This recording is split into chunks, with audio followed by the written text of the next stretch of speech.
যুবকরা আমার সামনে আস না বাপ, আয় তোদের পাওগুলো আমার সামনে মেলে দে। আমি পাওগুলারে জয়া ধরে বসে বসে কান্না করি যে তোরা গুনাহ ছেড়ে দে, গুনাহ ছেড়ে দে বাবা, গুনাহ ছেড়ে দে। কার নাফরমানি করতেছে? ওই মালিকের, যিনি আমাকে আপনাকে এত ভালোবাসেন। কত ভালোবাসেন বলে বুঝেন না কত ভালোবাসেন। আমি আপনি যখন দরজা লাগাইয়া গুনাহ করি, দরজা বন্ধ, জানালা বন্ধ, আমার মালিক কত ভালোবাসেন। ওই গুনাহ অবস্থায় দরজার নিচে দিয়ে বাতাস আর অক্সিজেন পাঠাইয়া দিচ্ছেন যেন আমি মরে না যাই।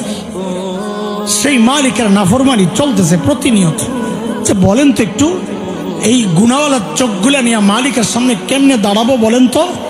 এই গুনাহওয়ালা কান নিয়ে মালিকের সামনে কেমনে দাঁড়াবো বলেন তো? হ্যাঁ, যখন আমার চোখ আমার বিরুদ্ধে সাক্ষী দিবে, যখন আমার কান আমার বিরুদ্ধে সাক্ষী দিবে। সূরা হামিম আস-সাজদার 20, 21, 22 নম্বর আয়াতগুলো